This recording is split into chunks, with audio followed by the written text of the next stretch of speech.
Gaza വെടിനിർത്തൽ ചർച്ചകൾ ദോഹയിൽ സജീവമായി നടക്കുകയാണ്. ഈ ആഴ്ച തന്നെ വെടിനിർത്തൽ ഉണ്ടാകുമെന്ന് US പ്രസിഡന്റ് ഡൊണാൾഡ് ട്രംപ് പറയുന്നു. ട്രംപും ഇസ്രായേൽ പ്രധാനമന്ത്രി ബെന്യാമിൻ നെതന്യാഹുവും ഇന്ന് കൂടിക്കാഴ്ച നടത്തും.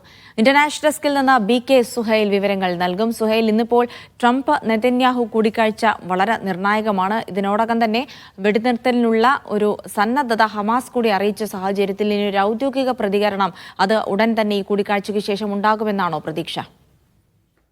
ജിൽസി, വളരെ പെട്ടെന്നുള്ള ഒരു തീരുമാനം ഉണ്ടാകുമോ എന്നുള്ള കാര്യത്തിൽ സംശയമാണ്. എങ്കിലും ഇപ്പോൾ ഗസ വെടിനിർത്തലിലേക്ക് കാര്യങ്ങൾ അടുക്കുന്നു എന്ന സൂചനകൾ നൽകിക്കൊണ്ടാണ് രണ്ടിടങ്ങളിലും ദോഹയിൽ ചർച്ചകൾ പുരോഗമിക്കുന്നു. ദോഹയിൽ ഹമാസിൻ്റെ പ്രതിനിധികളുണ്ട്, ഇസ്രായേലിൻ്റെ പ്രതിനിധികളും ഇന്നലെ എത്തിയിട്ടുണ്ട്. അവർ തമ്മിലുള്ള ഒരു അനൗപചാരികമായിട്ടുള്ള കൂടിക്കാഴ്ചകൾ, ഡയറക്റ്റ് ടോക്സ് അല്ല, ഇൻഡയറക്റ്റ് ആയിട്ടുള്ള ചർച്ചകളാണ് ഇപ്പോൾ ദോഹയിൽ നടക്കുന്നത്.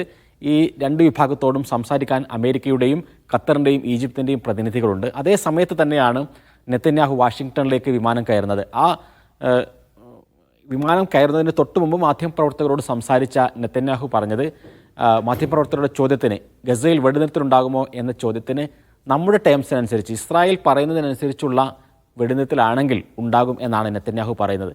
അതേപോലെ തന്നെ യുദ്ധവിരാമമാണല്ലോ ഹമാസിൻ്റെ പ്രധാനപ്പെട്ട നിബന്ധന എന്ന് പറയുമ്പോൾ ഹമാസിനെ അവിടെ ഇല്ലാതായാൽ മാത്രമേ എപ്പോഴാണ് യുദ്ധം അവസാനിക്കുക എന്ന ചോദ്യത്തിന് ഹമാസ് ഇല്ലാതെയാകുമ്പോൾ എന്ന് വീണ്ടും നെതന്യാഹു പറയുകയാണ്. അപ്പോൾ അത്രയും കർക്കശമായിട്ടുള്ള വ്യവസ്ഥകളുമായിട്ടായിരിക്കും നെതന്യാഹു വാഷിങ്ടണിൽ നെതന്യാഹുവിനെ കാണുക. ഓവൽ ഓഫീസിൽ എന്ത് സംഭവിക്കുന്നു എന്നുള്ളത് ലോകം ഉറ്റുനോക്കുകയാണ്. കാരണം ഈ പല പ്രസിഡന്റുമാരെയും വരച്ച വരയിൽ നിർത്തുകയും അതേപോലെ തന്നെ നാടകീയമായ പല സംഭവവികാസങ്ങൾക്ക് സാക്ഷിയാവുകയും ചെയ്തിട്ടുണ്ട് ഈ അടുത്ത് ഓവൽ ഓഫീസ് കുറച്ചു കാലമായി. ട്രംപ് നെതന്യാഹുവിനെ എങ്ങനെ സ്വീകരിക്കും, എങ്ങനെ നേരിടും എന്നുള്ളതാണ് ഒരുപക്ഷെ ഈ വെടിനിർത്തൽ ഉണ്ടാകുമോ ഇല്ലയോ എന്നുള്ളതിന് നിർണ്ണയിക്കാൻ പോകുന്നത്. നെതന്യാഹു കടുംപിടുത്തം പിടിക്കാൻ തന്നെയാണ് സാധ്യത. ഇപ്പോൾ ഈ എയർപോർട്ടിൽ പറഞ്ഞ അതേ കാര്യങ്ങൾ തന്നെ ട്രംപിനോടും ആവർത്തിക്കുകയാണെങ്കിൽ ഒരുപക്ഷെ ട്രംപിൻ്റെ പ്രതികരണം എങ്ങനെയാകും എന്നുള്ളതാണ് ഏറ്റവും പ്രധാനം.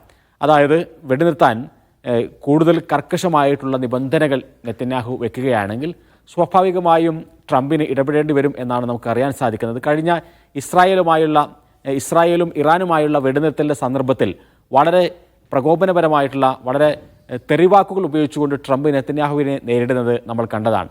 അതേ രൂപത്തിൽ നേരിട്ട് നെതന്യാഹു ട്രംപുമായി കൂടിക്കാഴ്ച നടത്തുമ്പോൾ ഗസയിലെ വെടിനിർത്തലിന് ഒരിക്കലും നടക്കാത്ത ഉപാധികൾ മുന്നോട്ട് വെക്കുകയാണെങ്കിൽ ട്രംപ് എങ്ങനെയാണ് പ്രതികരിക്കുക? ട്രംപ് കുറേ സമയകാലമായി ട്രൂത്ത് സോഷ്യൽ വഴി അതേപോലെ തന്നെ മാധ്യമപ്രവർത്തകരോടെല്ലാം ഈ ആഴ്ച വെടിനിർത്തൽ ഉണ്ടാകുമെന്ന് പ്രഖ്യാപിച്ചതാണ്. ആ വെടിനിർത്തൽ എന്ന ട്രംപിൻ്റെ പ്രഖ്യാപനത്തിന് വിഘാതമാകുന്ന തരത്തിൽ നെതന്യാഹു പ്രതികരിക്കുകയാണെങ്കിൽ ട്രംപ് ഇടപെടാനുള്ള സാധ്യതയുണ്ട്. ഇപ്പോൾ ഏതായിരുന്നാലും ഹമാസിൻ്റെ കുറേ നിബന്ധനകളുണ്ട്. അതിലേറ്റവും പ്രധാനം യുദ്ധം പൂർണ്ണമായി അവസാനിപ്പിക്കും എന്നതിന് ട്രംപിൻ്റെ ഉറപ്പ് വേണം എന്നുള്ളതാണ്.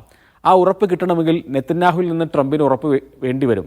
പക്ഷേ നെതന്യാഹു ഒരിക്കലും 60 ദിവസത്തിലപ്പുറത്തേക്ക് വെടിനിർത്തൽ പാടില്ല എന്ന കർക്കശമായിട്ടുള്ള നിബന്ധനയിൽ നിൽക്കുകയാണ്.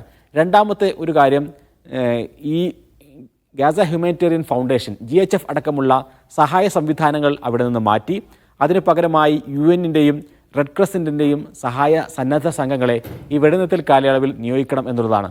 അതും അംഗീകരിക്കാൻ നെതന്യാഹു തയ്യാറല്ല.